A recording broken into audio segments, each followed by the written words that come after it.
Okay.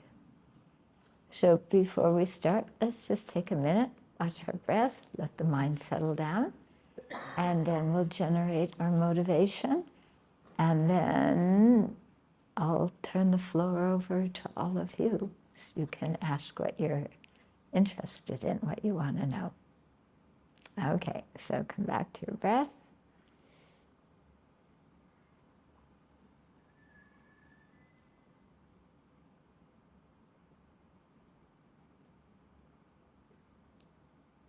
And just be aware of the gentle flow of your breath.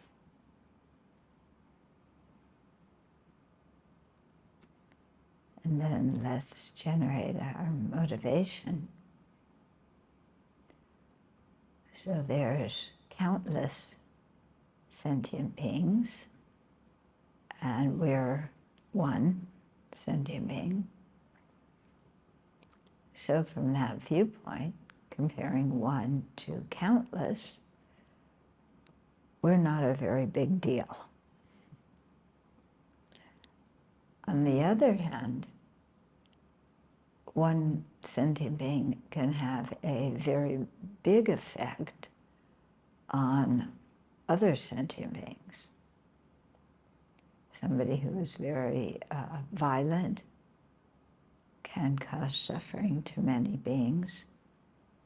Somebody who is very kind and compassionate can be a good example and a good model for other living beings. So from that perspective, what we do as one person is very important. So on one hand, we're not so important. On the other hand, with our potential, we can be very important.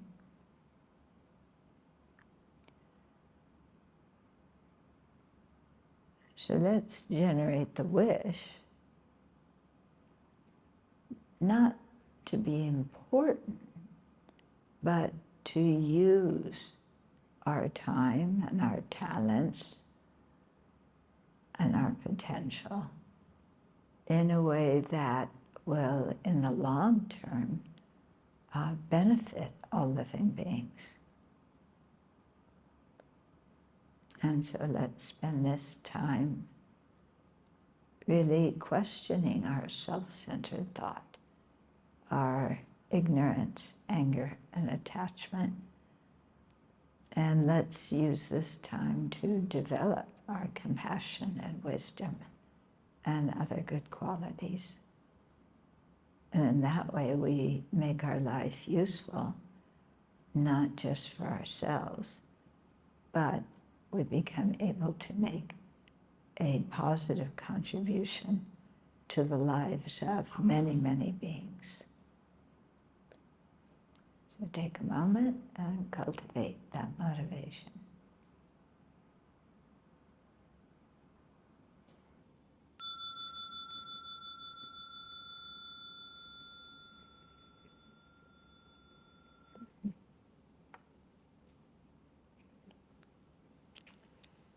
So I asked Venerable Damchen and Venerable Kuncho to join today in the Q&A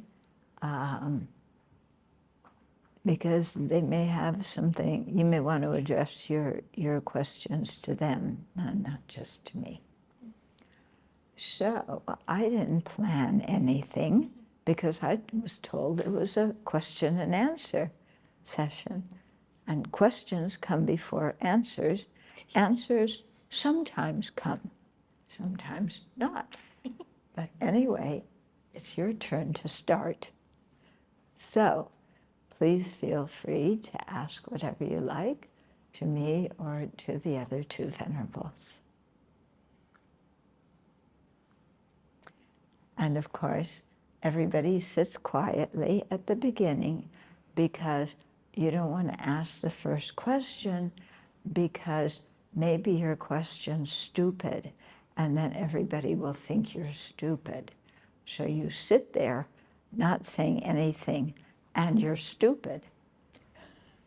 because you're not going to learn anything unless you ask questions and explore. Right? Okay, I'll ask the first stupid question. Okay. Any advice or any ways to continue the practice after a meditation retreat? Yeah, because I find it challenging as we go back to the day-to-day working life, day-to-day. It's harder when the environment is not always peaceful and quiet all the time.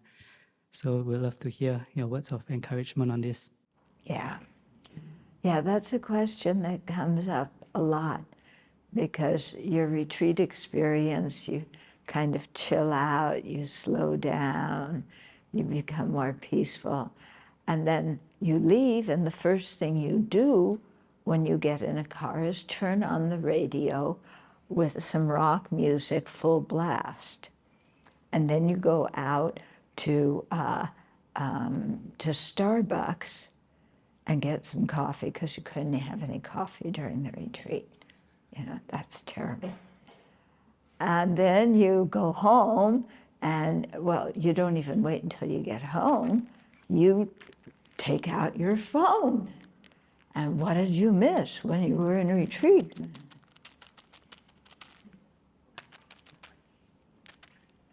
Yeah. Oh, somebody bought a red dress. Yeah. Susan went out with John. Oh, this is earth-shaking.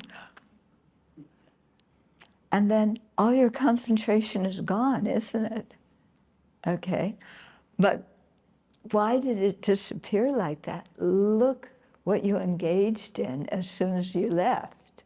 You jumped right back into the things that you usually do. And that familiar environment then brings up the same kind of feeling of being rushed and pressured and stressed and so on. So the thing to do, if you want to, maintain after a retreat, is you're in the habit of usually meditating at least a couple of days when you're in a retreat, in the morning and the evening. You've had that habit for the length of the retreat. So when you go home, keep that same schedule and do sessions. What session do you do? What do you meditate on when you're home? The same things you meditated on when you were in retreat. Yeah? And so you follow up with what you learned, you become more familiar with it, or you may progress to a topic that comes next and learn that one well. But you really set up your day so that you have time for your practice. Mm-hmm.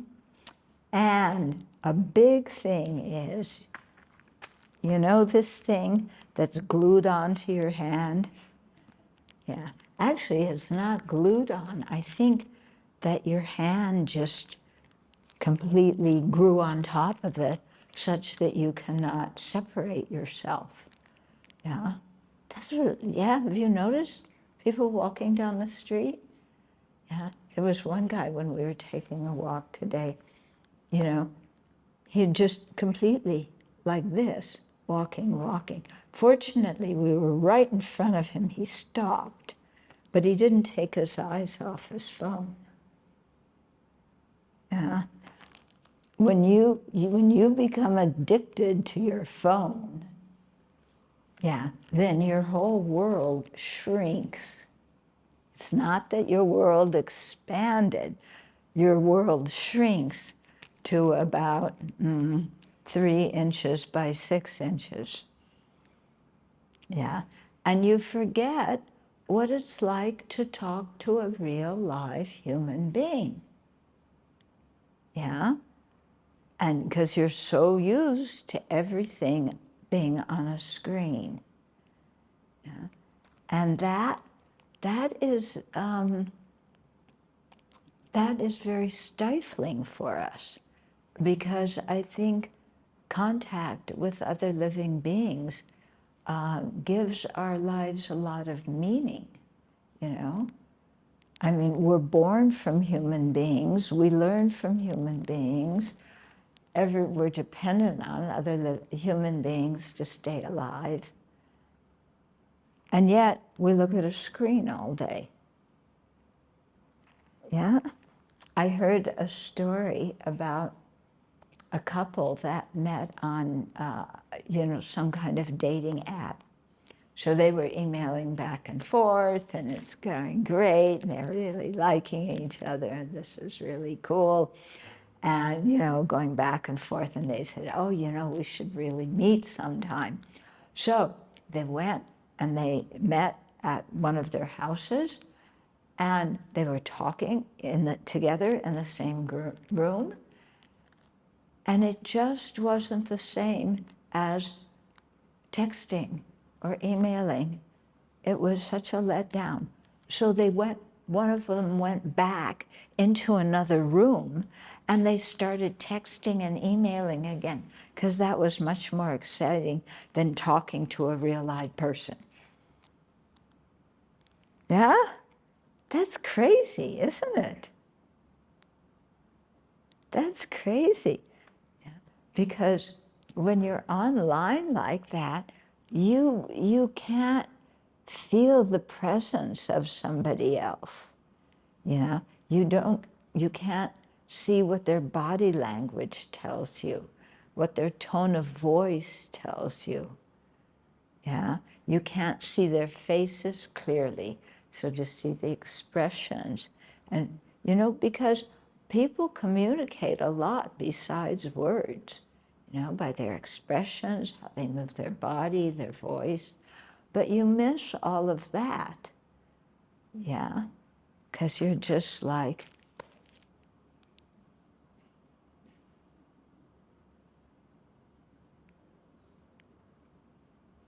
"24/7, So I think it's really important to take a break from social media and take a break from your phone. Yeah. I'm one of the few people on this planet who does not have a phone, and I don't want one. Yeah, because I see how people, they're totally a slave to their phone. Yeah, completely. Yeah, don't you think, when you watch? Or are you too busy looking at your phone to see other people captivated by their phones? Using my Look phone, at your phone and because I have the question tell inside. me what the question is. The irony. I'm sure you're a very creative, articulate person, and you can ask your question from your heart. Okay. Yeah, and we'll all laugh at you, and that's okay. Okay. So my question for all three of you is, I'm curious, like, what made you all choose to ordain? If let's say as lay people, we can already practice, like, towards the path of enlightenment. Yeah. Yeah. Okay, good To all question. three of you. Okay, Thank you. you see, you looked at me when you asked the question. Yeah, instead of this. So there was already some communication between us that's letting me know a little bit more about how to respond to your question. Okay, but I'm going to ask the two of them to go first. Where, as you all know, as a lay person, you are so busy doing so much stuff. I mean, there's work. I had a relationship with a girlfriend too. I had a dog. I had multiple projects, friends calling for dinners and parties and all of that. So, wanting myself to grow spiritually and pursue this path and really practice the Dharma more seriously, at some point, I really wanted to commit my life to this path. So I wanted to make more space.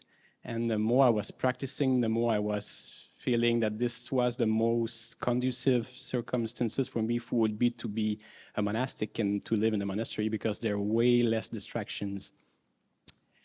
And also it came from truly seeing that what I thought would bring me happiness didn't brought me any happiness. And that was very hard to admit for a long time, because I had multiple phases in my life, but the last phase I went through, I had a lot of money, I had a big car, I had a house, I had a music studio, I had everything I've ever wanted. And I was still unhappy. It was like, the other day I was thinking, it's just like eating chips.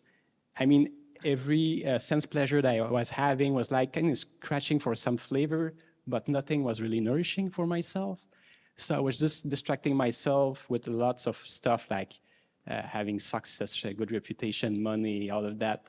But I was still feeling that I was kind of wasting my life and wasting my potential, because I was just thinking about myself all the time. It was all about me, what I want and how I could enjoy the most my days and what I really want to do for my vacations and blah, blah, blah. Whereas the path would challenge me to be oriented towards benefiting others.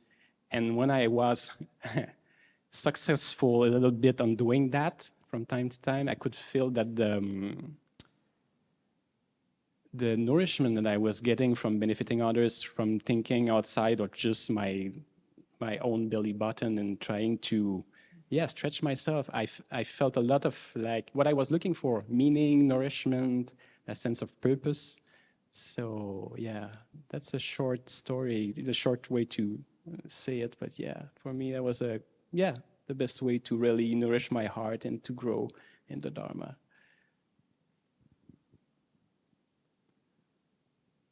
I guess my experience is fairly similar to Venerable Kunchok's. When I graduated from university, I felt that I had done everything on my to-do list, the things my parents wanted me to do, and even things I was personally interested in.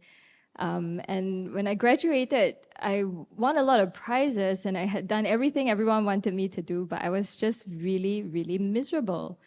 I was so lost and exhausted and confused, because wait, all these people told me doing these external things would make me happy, but they don't.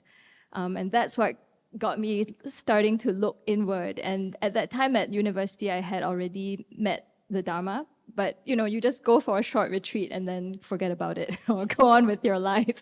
So, but a seed was planted, and I thought, there was something there in the retreat and the meditation experience. So I came back to Singapore. I studied in the US.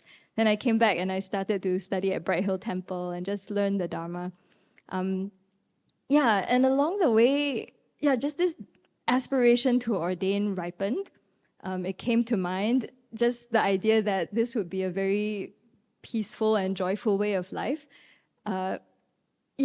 It was quite strange. The first Vesak that I spent, I volunteered with the youth. We spent the night at the temple. And at the end of that evening, I just felt a very strong aspiration, like I wish I could ordain. And I still remember everything was closed at Bright Hill Temple, and I had a very big bag with me. And I thought, I must make this aspiration in front of the Buddhas. And I had this very strong feeling and the door of the temple was closed. And I had this big bag, and I put down the bag. And I remember thinking, I'm too late. I'm too late to ordain. I was 22, yeah. And I kept making the prayer, I can't do it in this life, but please, can I do it in my next life? So maybe someone in the past made those prayers, is what I'm thinking, that ripened in an aspiration. Because everywhere I went, that night, I was like, I'm too late, I'm too late. And then when I left, I was very emotional. So some kind of past karma ripening. But I received a lot of very good advice from people who said, ordaining is not like some emotional decision. Yeah, you're like, I want to ordain, and then you just do it. Or someone said, okay, even if you've made aspirations in your past life, it's very important to see, does it make sense for this life?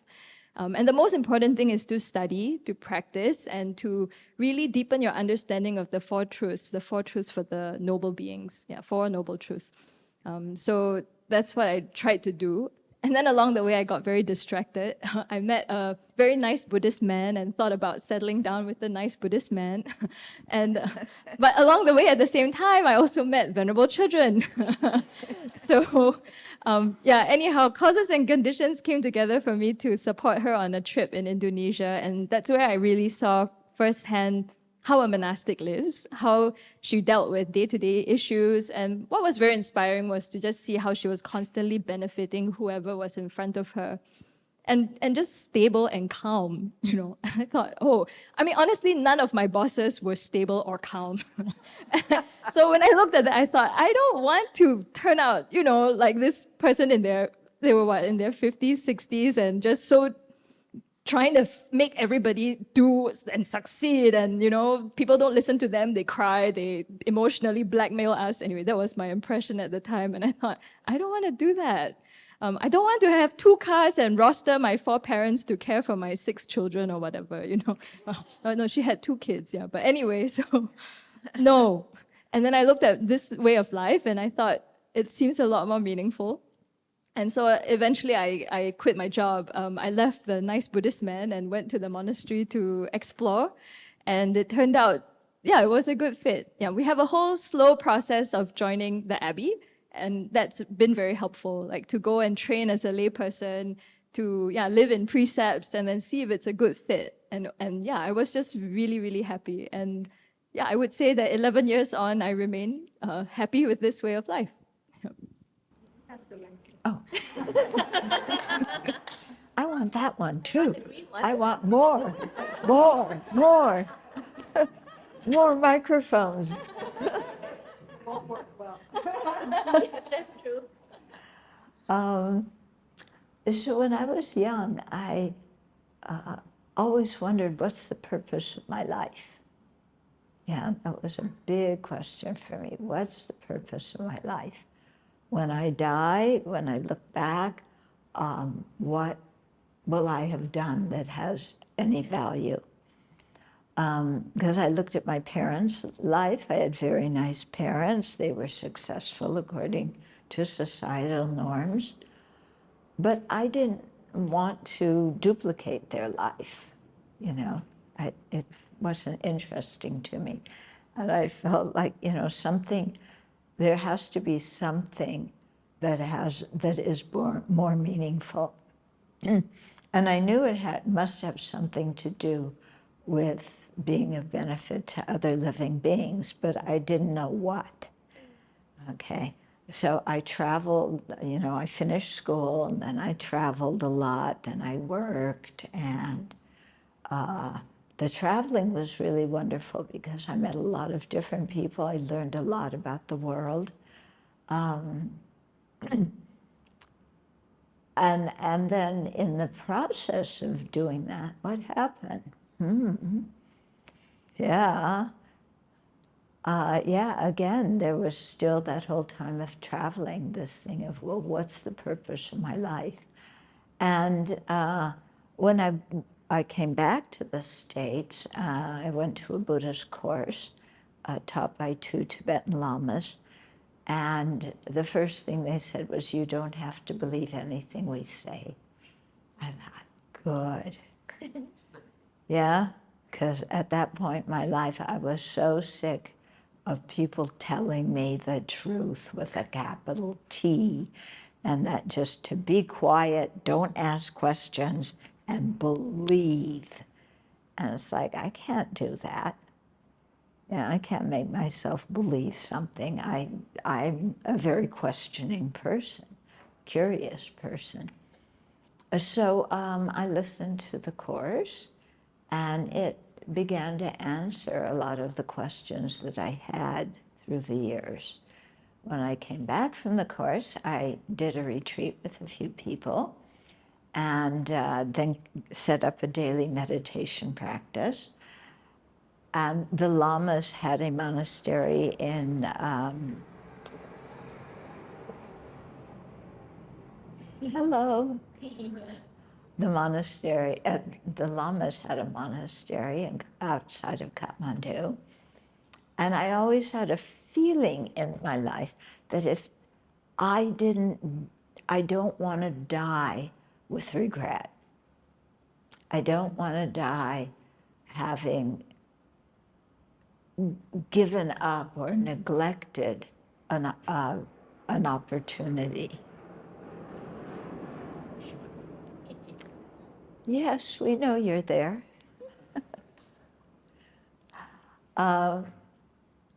Yeah, so there was this very strong wish to learn more about the Buddha Dharma.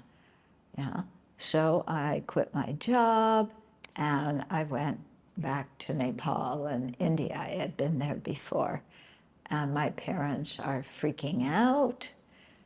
Yeah, about what to do.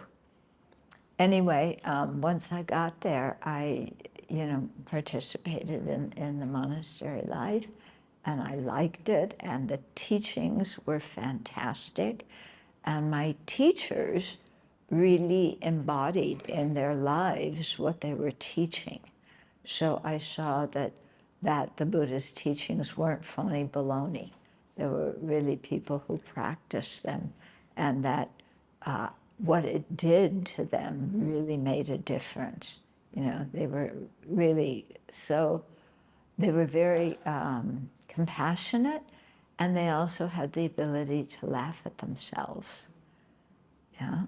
So, so I decided to request ordination, and that's it.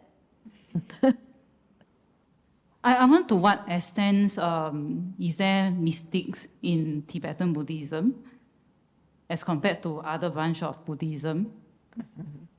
Of Tibetan Buddhism. Why Tibetan Buddhism? And is Tibetan Buddhism more like mystical, I guess? Like who's Tara? Why were we all praying to Tara? Oh, look at all of Why them. did- Yeah. what's And the- they have holy water and long life pills and mani pills, and they big hats and cymbals and boom boom drums and lots of brocade, and so many, different kinds of hats and, bells and drums and lamas who have been reborn from their past life. And it's, so exciting. Except practicing Dharma isn't outward exciting. Practicing Dharma is looking inside. And yeah. You again. Yeah. This is the army that's protecting us, is that right? Yeah. Are you protecting us? Are planes going to protect us? Are planes protecting the people in Gaza right now? Okay. So there's a lot of external stuff with Tibetan Buddhism, but there is with Chinese Buddhism too, and there is with Theravada. I mean, Theravada, they have, protection cords and amulets and blessed water and, the whole thing. So, but that stuff is not that's not what the Buddha taught. That's stuff that makes people feel good. Yeah. Oh, I'm wearing a string that was blessed by a lama, so now I'm going to have good luck. This thing is going to make you have a good life? This thing is going to protect you? I have to protect it, otherwise it's going to break and fall off. Yeah. So it's not the external stuff. This stuff is supposed to remind us of how to train our mind and how to relate to other living beings, how to relate to ourselves. Yeah. Why did I choose Tibetan Buddhism? I didn't really choose it. The course that I had when I was back in LA, I saw a flyer in a bookstore about a retreat, and I went. It happened to be given by 2 Tibetan lamas. I didn't know the difference between Buddhism and Hinduism, between Gelu, Nyingma, Kagyu, Sakya. I didn't know anything about anything, yeah? But what happened is what they said about how our mind works. When I meditated and looked at my own mind, at how what I was thinking, why I thought that, these kinds of things, then I really saw that what the Buddha said was true, that it really described my life, my mind. And so I kept going back to the same lamas for teachings. Yeah, I didn't say, will you be my teachers? I didn't say anything like that. I just kept going back because what they were teaching was so interesting and so helpful to my mind. Yeah, and then it wound up to be Tibetan Buddhism. Well, that's good, you know, but it's not like everybody has a really different path. Some people, like me, you meet something and that just, it's like putting your shoe in a foot and it's a perfect fit. Other people, they like to go around. You don't have 31 flavors ice cream here, do you? You do? Baskin and Robbins, 31 flavors. Okay, so some people, their finding a Dharma teacher is like going to 31 flavors ice cream. They want to taste all 31 flavors. Actually, there's more than 31 now. They want to taste all of them. So they go to this center and this teacher and that center and that, and here and there and the other place. And sometimes they find something that really grabs them. And sometimes they just are kind of floating, yeah, not really settling into a Dharma practice. So, how things go for each person is very individual. Yeah. I think when I look at my life, I think I was quite fortunate that way. Yeah.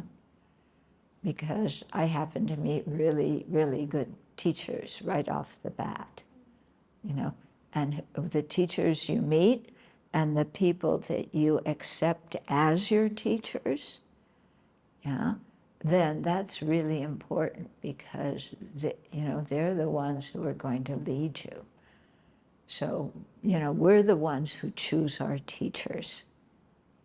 So it's good to choose wisely.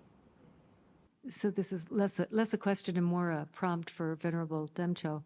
I had the opportunity to listen to a podcast titled something along the lines of being in the Overachievers Club. And that podcast, because I teach here in Singapore and I work in the educational system, there were a lot of pieces that resonated for me in terms of how much pressure my Asian students, whether Singaporean or Chinese or other, really put on themselves to overachieve. And I just wanted to circle back and ask if you would comment a little bit on again, what it was like to bring that overachievement onto the path somehow.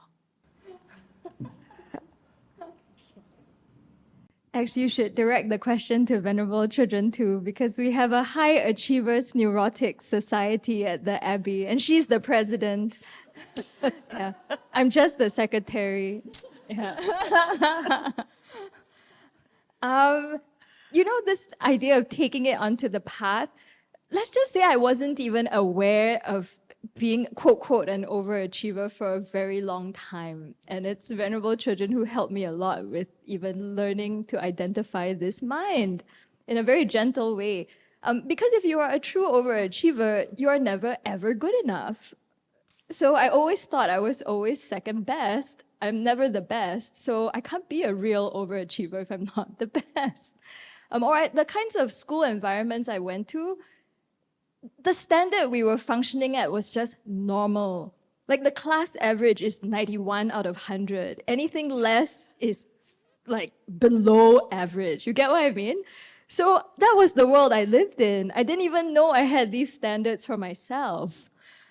That I was, having unrealistic expectations. I was like, this is just how life is. Even at work, because I was tracked in very high achieving positions, it was like, if you're not functioning at 2 pay grades above your current pay grade, you are not doing well, because otherwise you won't get promoted. So that was my whole life. So to come into the Dharma and then to try and bring that to the monastery, and everyone's like, you should just relax. I'm like, what do you mean?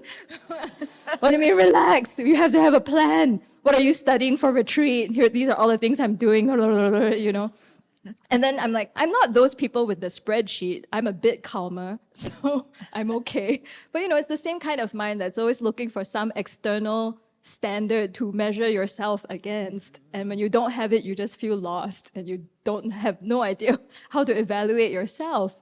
So it took many years for me to even recognize, I have this kind of mind and it's a problem. I think the turning point was Venerable Children shared an article with me about young people at a high-performing school in Palo Alto, and there was a whole spate of suicides. And to see, wow, that's the outcome of having this kind of mind. I felt she was just gently sharing that article, and I read it. There was a lot of resonance, and I thought, I really have to look at this, because this mind is not creating any happiness, and you can't bring it into your Dharma practice. You can't like push yourself to awakening or like, by year 2 of my ordination I must do X. It's like, it just doesn't work that way. And so learning to relax and undo that has been a huge practice. What was very funny was in the podcast, it was with other high achieving women, and I said, we keep talking about standards and you're constantly measuring yourself, and 2 of them were like, really? What do you mean? It's the same problem. You don't see that you have fabricated these mental standards and you're constantly measuring yourself and others around you a lot on that basis, and that is making you miserable. Okay, that's it. So recognition for a start. Yeah, but that's very, very true, isn't it? We learn from our parents, we learn from our society, from the time we're like this big, you want to ride your tricycle before the other kids do, because that means you're more athletic. Come on. But we're constantly taught to compare ourselves to other people. And when we do that, we never come out good enough.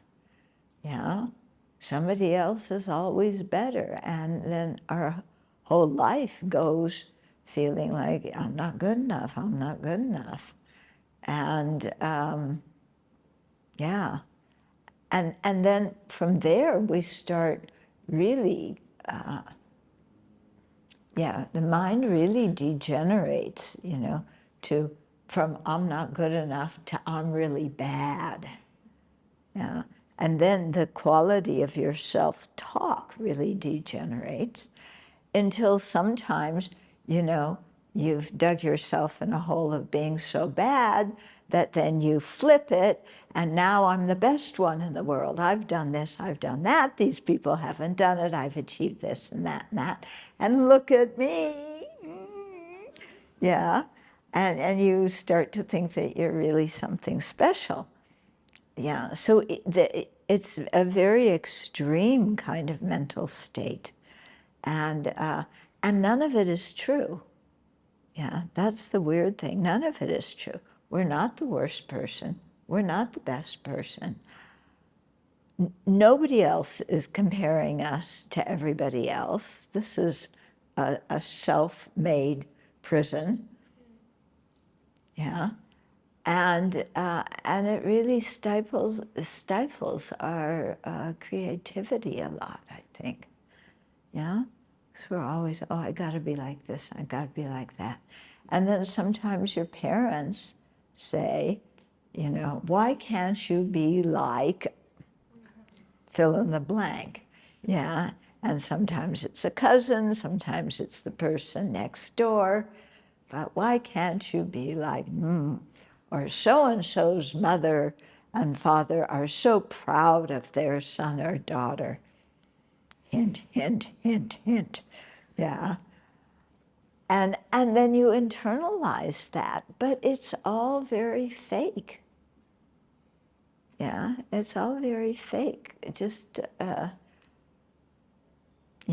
meeting those standards doesn't mean you're a good person, doesn't mean you're a happy person. Yeah. People think, oh, if you make a lot of money, you are so successful. Well, let me tell you, there's a lot of really miserable rich people. Yeah. And the money doesn't bring happiness. And you're thinking, yeah, I heard that before, but they're just saying that. I want money. Yeah. If I have money, then I can do this and that and get this and that. And then different people will be attracted to me and I'll be somebody important. Yeah? So then you want to be somebody important. Why? Yeah? Because you're thinking, you're attached to your reputation. And you think, oh, if everybody else thinks I'm important, I must be important. If everybody else thinks I'm a loser, I must be a loser. Yeah? That's a completely wrong way to think. It's not true at all. Yeah? So a lot of that way of thinking, yeah, of I'm the best, I'm the worst, whatever it is just a lot of garbage, basically. Yeah? Do you believe me? Doesn't make any difference to me. No, but I'm really curious. Or do you think, this lady's really nuts? Yeah. I've got to be somebody. Make an imprint on the world. So people know my name and they praise me behind my back. And then I'll be happy. Really? That's going to make you happy? Are you going to go around listening to what everybody says about you behind your back?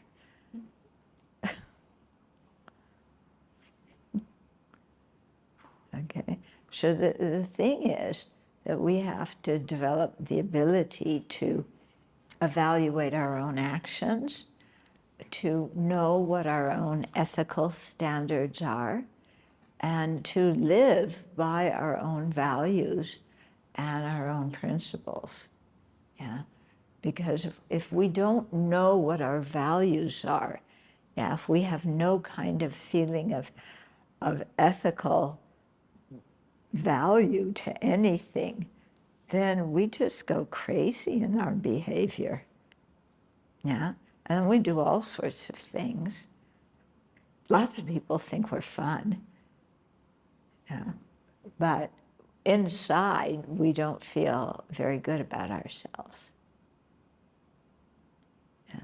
Have you ever done stuff that everybody around you thought was really cool, but inside you didn't feel good about it?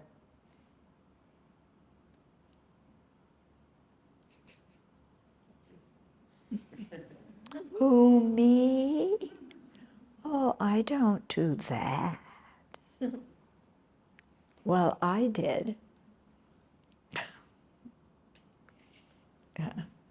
And then I know from my own experience that it's, not worth it. Sometimes I miss my attachments, or not the thing itself, but I miss being attached to the thing. Because it seemed a far crazier and more exciting time to live in. Yes. And while I'm calm and a little bit more peaceful now, sometimes I miss it.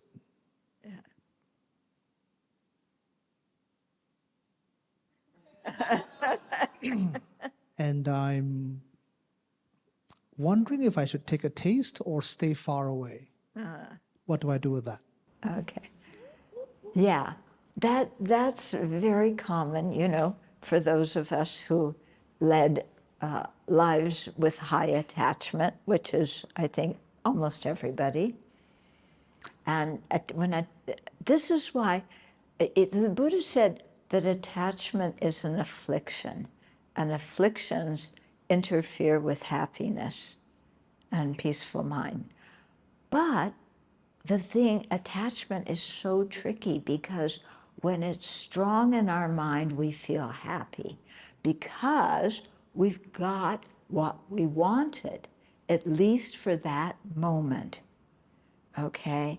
I want this beautiful golden bell that's mine. Look, it expands and makes a beautiful sound, and it's from some other country, so I have it. All my friends will think that I'm really cool because I've traveled around the world. And it's so exciting to have all these wonderful, exotic things. Look at this cup. Oh my goodness. Aren't you jealous? Do you have a cup that's this nice? I don't think so. You know, so yeah, you're happy because you got what you want, at least at that moment. Yeah. Now, the thing is to follow up on that. Yeah. You've had your gorgeous bell with a beautiful sound. Okay.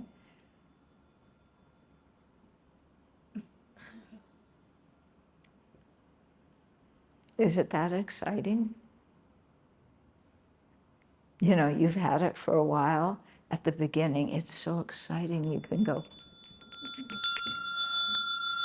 and then everybody knows you're here. But after a while, is this exciting? No. You need something else. Yeah, you need something else. So then you get a package of tissues. You know, and that's your new exciting thing. And then you use them all up, and they're dirty. And then you got to look for something else. Okay? And sometimes you chase some sense object and you finally get it, and it's not as good as it was supposed to be. And then you're let down. Yeah. So this is something, you know, the Buddha taught us to look at our own minds and really look at our own life experience and learn from it. Yeah. I had a friend in high school, secondary school, and oh my goodness, the whole time, all he talked about was getting a Porsche. He wanted a Porsche so bad, yeah, and he thought his parents should buy him the Porsche. Yeah, you think your parents are going to pay that much money for you to have a Porsche when you're 16? Forget it.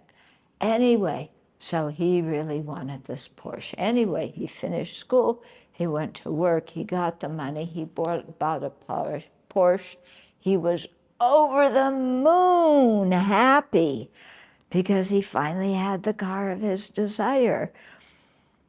And then I talked to him a while later, and the Porsche was not very exciting anymore. It was a year old. It was old now. And other people had the same color. And they, you know, Porsche was not the best thing. Now people wanted BMWs, or they wanted Ferraris, or I don't know what people want. Yeah? But the mind, you know, you're always chasing, running, looking for something that will bring you lasting happiness, and nothing fills the order. Yeah? So the problem is not that we can't get what we want. Yeah, the problem is not that the object we want isn't good enough. The problem is our mind that craves. because that craving mind is never satisfied. There's a few people back here having a conversation. Can I invite you maybe to go in another room and have your conversation? It's a little bit distracting when you're talking, yeah. Yeah, so you never get fulfilled that way. Yeah. And I think what Venerable Kunchok said about when he began to really engage with people and think about benefiting others and helping others, that's when he started feeling good about himself. Yeah, because what she's saying is you get all the things society tells you, but it doesn't make you completely 100% happy. Yeah. Do you know any, but put it this way, do you know anybody who's 100% happy, who has everything that they need and want? No. I want more tissue. Yeah. I'm going to Bulgaria. They don't have the tissue like this in Bulgaria. Yeah. So I need lots of tissues in case I get sick. Yeah. In case I get sick. I don't care if they get sick. I'm the most important one. So I need tissues. Yeah. And the problem with the world doesn't know is that the world doesn't know I'm the most important one in it. Isn't that the problem in your world too? Yeah, that everybody around you doesn't know that you're the most important person in the world.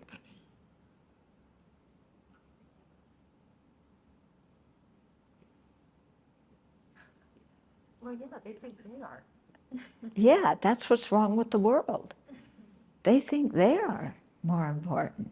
They don't realize I'm more important. Yeah. I don't know if everybody's understanding the way I talk or not. Yeah. You all look very serious. Yeah, so just look at your life experience, yeah, and see. And yeah, there's a lot of excitement, but how long does it last? And what are you left with when it's over? Yeah, an old Porsche.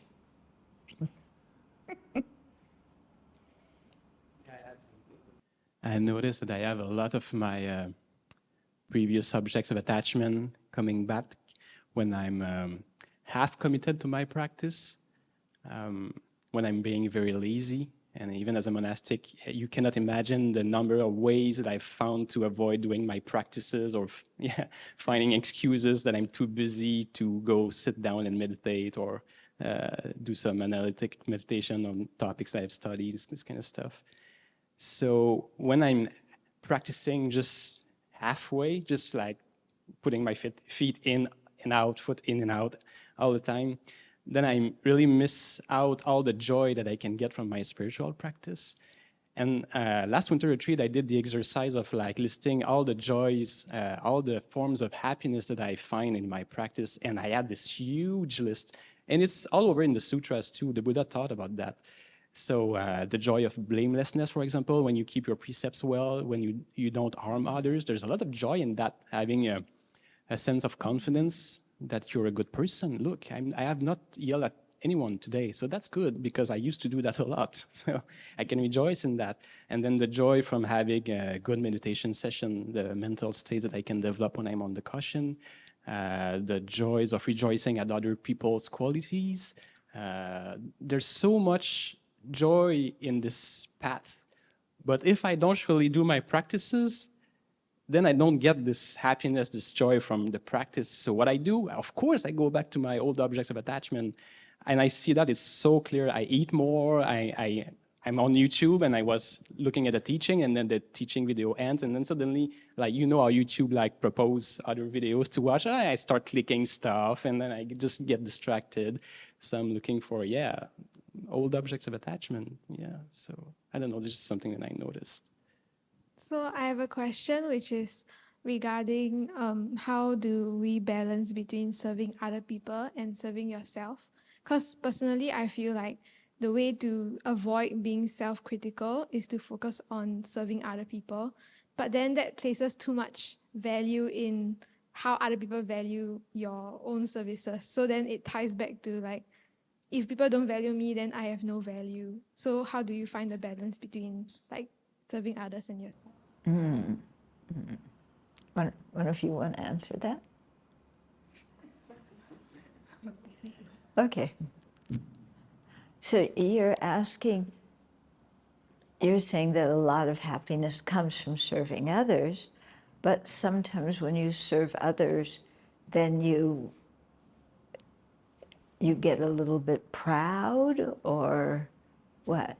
I would say it's more of like, I feel like I'm not really doing much to help other people. I'm not meeting their expectations. If something goes wrong, it's my fault. Fault. I'm not helping others. Yeah, okay. Yeah. So that's the self-critical mind, isn't it? I'm not doing enough. I should do more. Oh, it didn't go perfectly. Something's wrong with me. I messed up. Yeah, that kind of mind. You have to be very careful with that kind of mind, because the problem with it is it's not true, but we believe it. Yeah. So we're lying to ourselves, and then we're believing our own lies that we tell about ourselves. Like, oh, I want to help others, but I just really blew it. That person was so depressed, and I talked to them, and they were still depressed. What's wrong with me? I couldn't make them happy. Who said you should be able to make them happy? Yeah? We can't make anybody happy, let me tell you. You can do a song and a dance and 3 somersaults and a backflip. You can't make everybody or anybody happy, actually, because happiness comes from inside that other person. And sometimes if their mind is very closed, yeah, you can do everything that they think they want to make them happy, and they're still not happy. Yeah. So don't think that you're the savior of the world and should be able to make everybody happy. Okay? The thing that's important, yeah, is not the recognition that you receive from serving others. It's not people's thank yous. It's not a reputation for being a kind person. Yeah. But the joy that comes from serving others is just the joy of doing that, not the thank yous, the acclaims, and that stuff afterwards. Yeah. I was once at a talk with His Holiness Dalai Lama, and that kind of question came up, and he said, the question was about compassion. Like, if you have compassion for other people, then how are you going to be happy? Because compassion means you're seeing everybody suffering and you want to do something, but you can't cure everybody. So, is compassion really going to make you happy? This was the kind of question that was coming up. And the Dalai Lama said, it was so interesting. He said, when I'm compassionate, I'm the person who benefits the most. Yeah. I may do something with compassion for somebody else that may help that person, but it's not guaranteed that what I do will make them happy. Yeah. Or that they'll say thank you or anything. He said, you know, the joy from helping, the joy from compassion comes just in the act of being compassionate. Yeah. And it's true, you know, when we do some action because we want people to respond in a certain way, then we're setting ourselves up to be disappointed because we can't control how they're going to respond. Yeah, we can't control.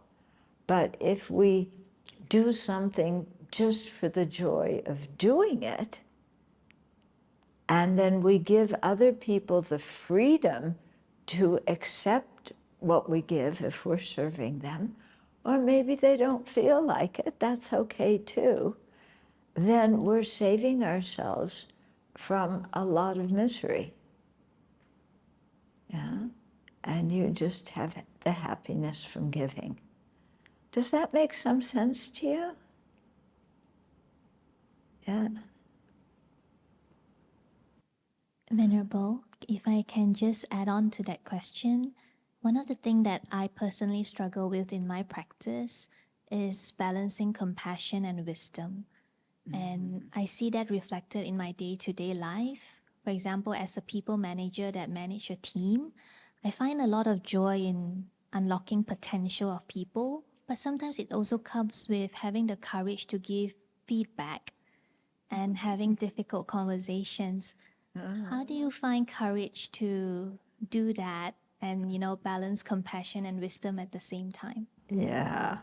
Okay. We tend sometimes to think that being compassionate means we're just overflowing with praise and happiness, and we never say anything to people that will ever cause them distress because we're so compassionate.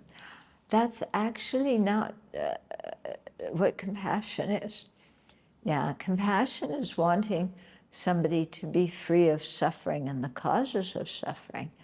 And sometimes to communicate with somebody, you need to be really firm and really tough and really like this, you know?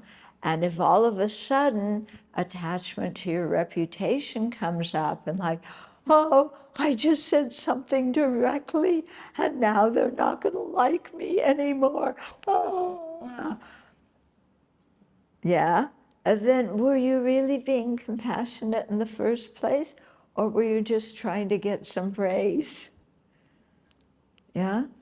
Because really, being compassionate, sometimes you have to do things that are really, really difficult. Yeah. And I think parents know this. You know, when you have a child and your responsibility is to bring a child up and, help them be able to function in society and so on, you have to discipline that child. Yeah, disciplining kids is not very much fun. I don't think anyway. Yeah, you have to sit there and, no, don't do that. And then you have to explain why. And then they say, you're mean. And you have to endure that. Yeah, yeah. So the real thing with compassion is the motivation to help.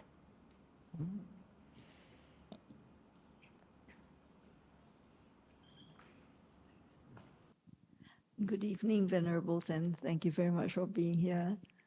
I have two questions. I'm going back to the overachiever situation, and I would like to have your advice on how to deal with this in, say, the work environment, where even if you don't set these goals, the goals are set for you. So you're expected to hit certain, numbers and such. So the pressure is put on you to make sure you work at a certain level. Yeah. So that's one thing. So it's otherwise, well, it's going to be reflect badly on you. Yeah. Oh, my recommendation for that, you're going to faint, is get another job. Yeah. You do not have to be a slave to your job. I find that people in Singapore feel that way, like, oh, I got a job. It's the most precious thing. I can't do anything to endanger my job. I hate it. I hate my job. I hate my boss. But I can't do anything but this. Which means that from now until the day you die, you're going to hate what you do every single day. Do you want to live like that? Think about it. Yeah? If you don't like your job, yeah, get a job that you like. I'm serious. Yeah, because who wants to go to work at a job you can't stand? And if you can't stand it, you're not going to do a very good job anyway. Yeah? So nothing wrong with quitting and looking for another job. Oh, I know, now you're all going to faint. Oh, if I tell my parents I'm going to quit and look for another job, they're going to go crazy. I guarantee you, your parents will live. You know, the world does not end if you quit your job and look for a better one. Thank you. So the second question is kind of related to achievement. It is actually my meditation practice, which I don't think is gone taken off. Even though I've been trying, but it doesn't seem to get to anywhere. So I keep trying to tell myself, it's okay, take your time, but I think maybe there is a certain point at some point. Maybe there is a problem, I don't know. Okay, so first thing is, you know, when you look at your practice, is make sure you have the instructions from a qualified teacher about how to meditate. Okay? Don't get the instructions from a magazine that you read, you know, because they all write about meditation and this kind of stuff. And, you know, some of the people don't know what in the world they're talking about. So you have to have instructions from a qualified teacher, and you have to understand the instructions, okay? And then you have to sit down and do the meditation without judging yourself, yeah?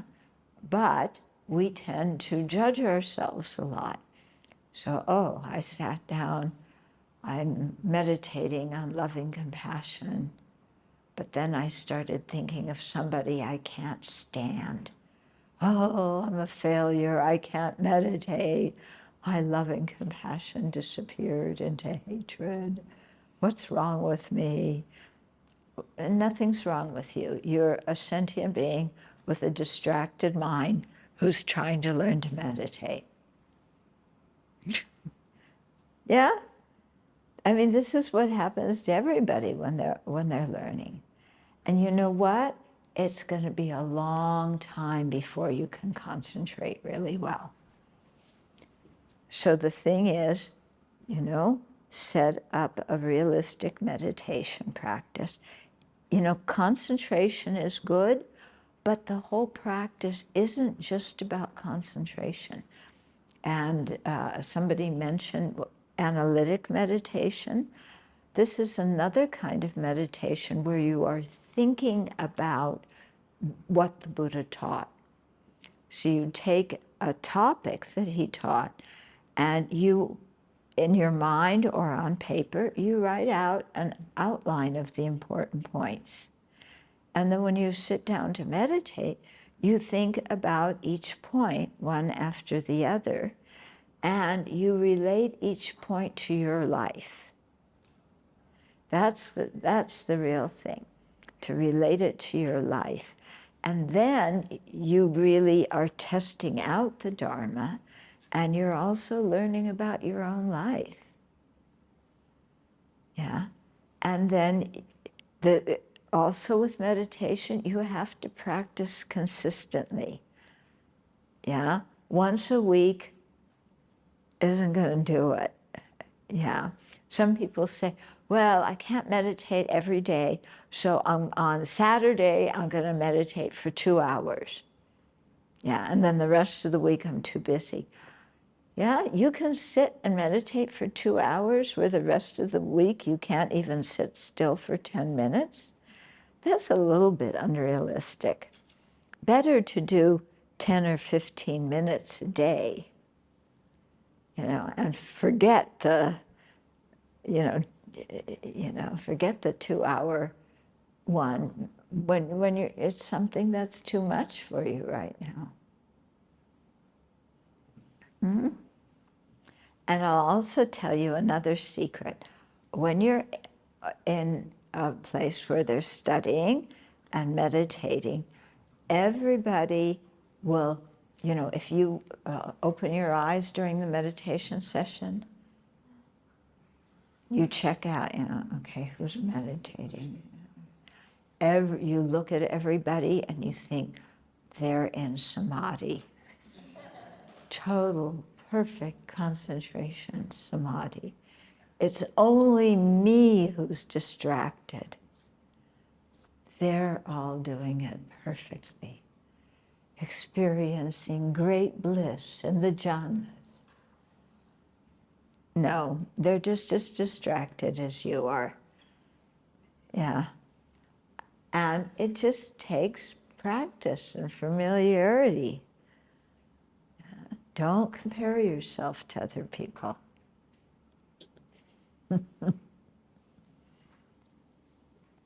Yeah, I have 2 questions as well. Okay, so the first one is, okay, so I'm working with a team of colleagues, and we speak to different suppliers and vendors as well. So the issue that I have with work is that there is always one colleague who is known to be the irritating person, and we always get, and a few of us always get very frustrated at our suppliers or vendors as well. And I usually get very irritated at the person or the situation, but I feel really guilty afterwards. So like, what are the kinds of, what kind of advice are you able to give me to not feel something and feel guilty afterwards? Actually, probably related to this, the most helpful piece of advice I read was by one of the senior Western monks, I forget his name, in the FPMT Mandala magazine, one of the magazines, that said the antidote to anger is not more anger at yourself for being angry.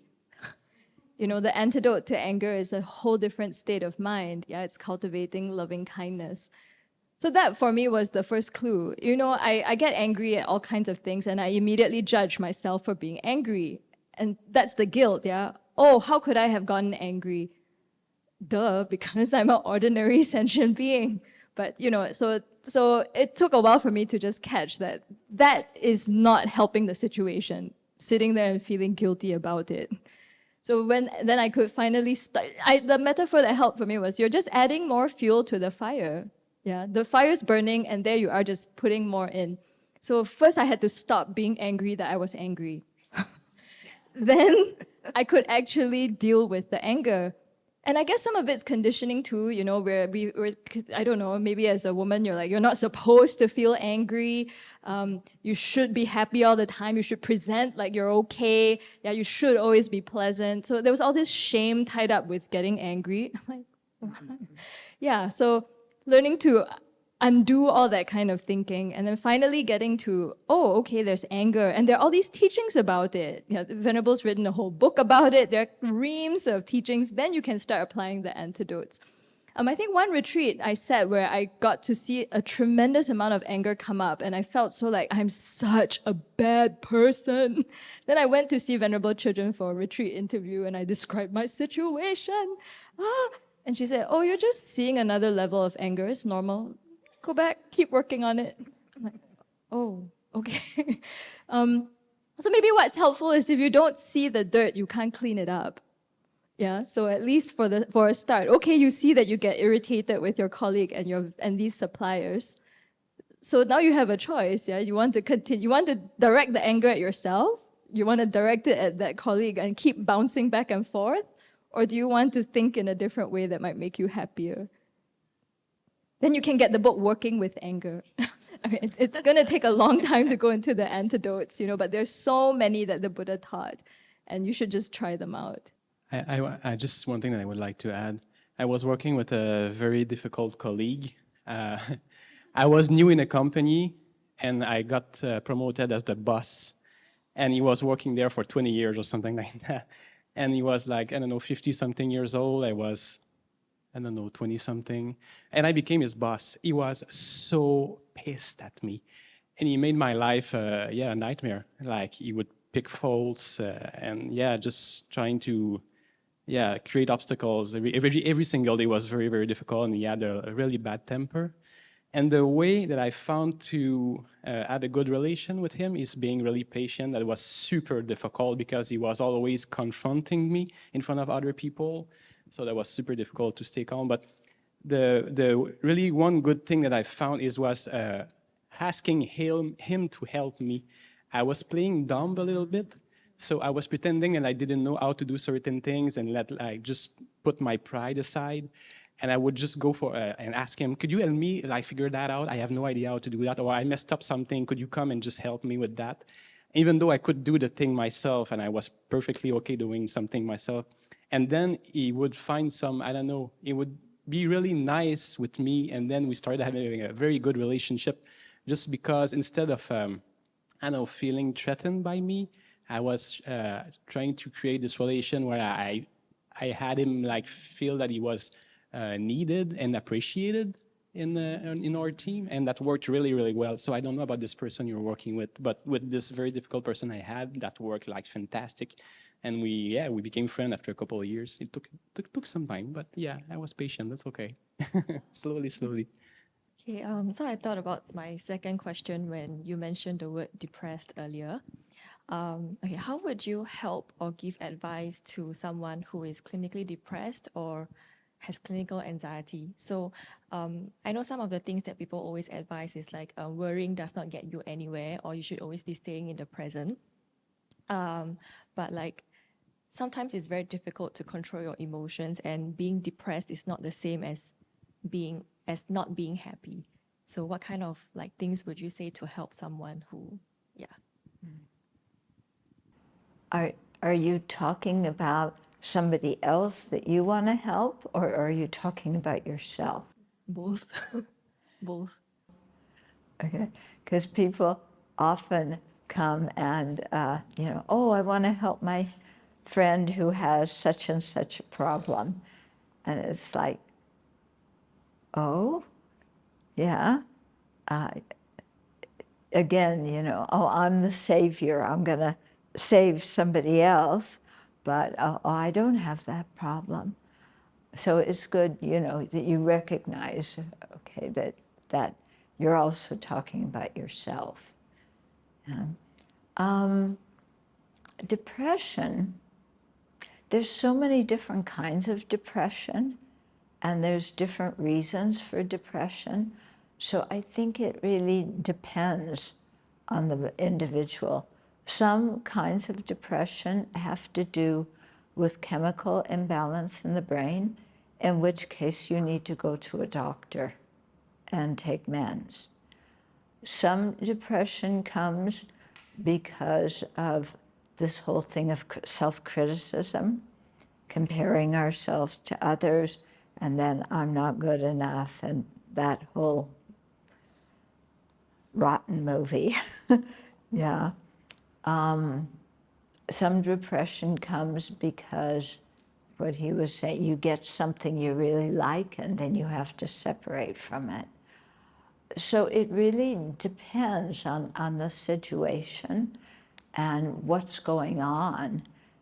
So you have to identify in yourself what the incorrect thought is that you're clinging to. Yeah. And this is pertaining to the depression that doesn't require meds, okay? But to identify, okay, why is my energy so low right now? Am I sick? Am I short on sleep? Am I comparing myself to others? Did I just have a wonderful relationship and then we broke up? And so I'm, craving for something again, but I'm not getting what I want. So to really see what kind of thoughts are going on in our mind, and then to ask ourselves, is that thought true? And is that the only way that I can think when that happens? Yeah.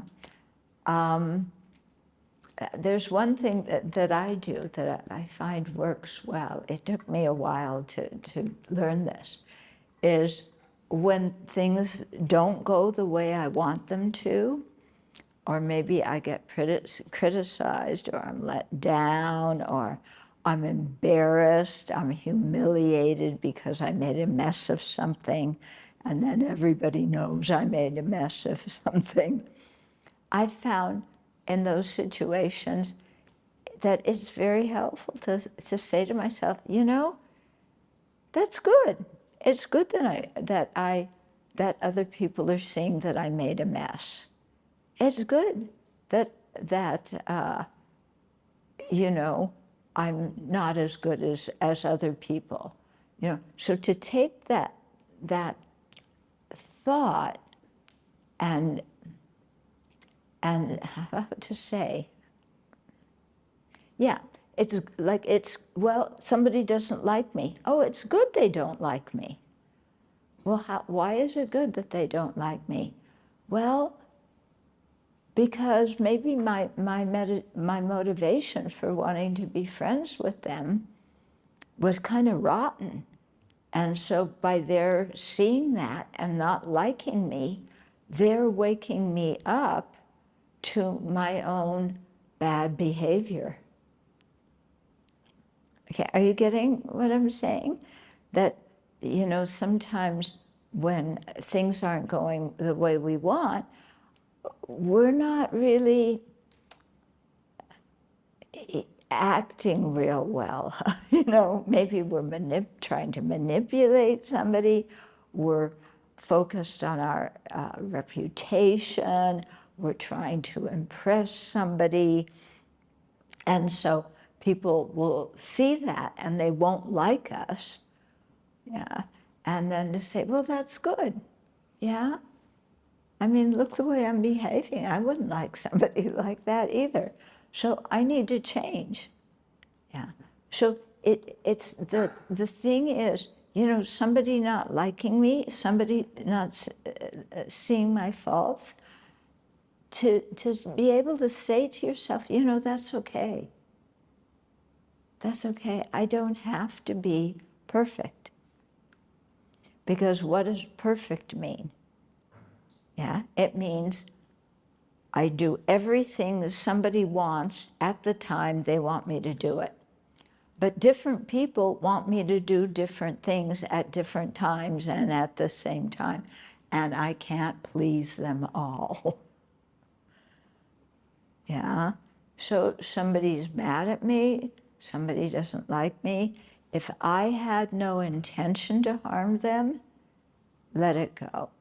If I was attached to my reputation or my popularity or something like that, then seeing that somebody doesn't like me, that's actually good because it wakes me up that I need to be more sincere. I need to be more genuine. Does that make some sense? Hello?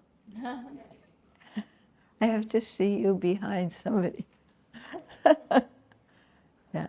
Yeah, so my question is, there is someone in my life close to me who is actually quite a devout practitioner, but she has this tendency to push every small or big thing towards the reason of karma. Like everything, whether it's a small issue or big issue, I say it's because of good karma, bad karma, good karma, bad karma. So I was wondering, I wanted to ask like how to go around this mindset, because it doesn't seem to be bringing her a lot of peace as well. Okay. So karma just means action, and our actions leave a seed on our mind, and that seed will influence what we're born as, what we experience in our life, our habits, what kind of environment we're born into. So when the karma is strong, the karma is like the principal cause for something to happen. But you need all sorts of cooperative conditions for that to happen. It's like when you plant a seed in the ground, just planting the seed doesn't mean the flower is going to grow. Yeah, the seed is the main cause, but it needs water, it needs fertilizer, it needs a certain temperature, it needs space to grow where there aren't weeds. So, when we talk about karma, often it's the seed, the main thing, but all these other conditions really influence whether that seed can ripen at that time and how it ripens. Okay, so the point is that things are not destined. Things are not fated. Yeah, it's sure that negative karma will bring suffering. It never brings happiness. But exactly how it will ripen, when it will ripen, if it will ripen, all of that depends on many other conditions. Okay? Yeah? So you can't, as Holiness Dalai Lama says, that sometimes when something happens, we go, why did that happen? Oh, it's karma. And he says, that means I don't know. You blame karma. Why does it happen? I don't know. It's karma. Yeah? So don't see karma as that kind of thing that you just throw around like that. Okay? But this seed example of, you plant seeds, but the seed can't ripen all by itself. Yeah, if nobody waters it, if there's too much water, if the weather's too hot,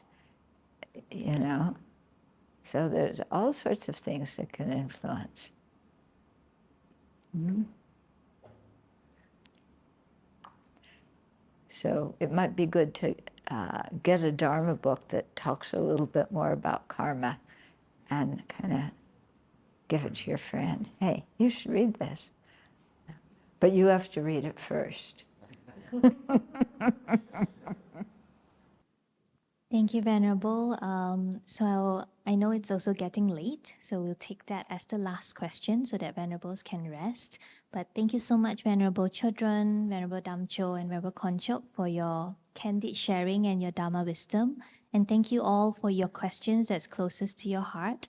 And with that, if we can also maybe rejoice and dedicate merits at the back of this session and everyone coming together. If Venerable could lead us, please. Okay. So come back to your breath for a moment. And let yourself, allow yourself to be happy about what you did this evening. You did something that was virtuous, that was useful. You're thinking about valuable topics with a motivation to become a better person, a kinder person, a wiser person. So all of that is good. So rejoice. Feel happy about what you did.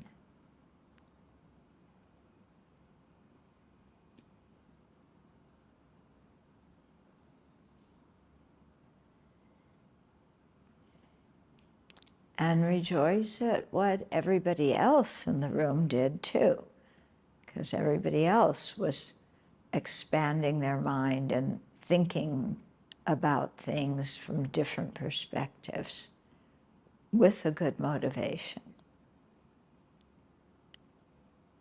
So rejoice at your merit, rejoice at other people's merit,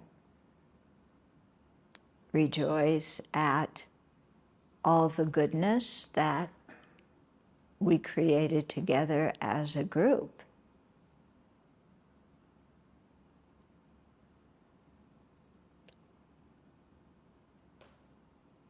And then let's dedicate that merit so that it will ripen in the happiness, especially the happiness, the special kind of happiness that comes from Dharma practice and from realizing reality and developing compassion.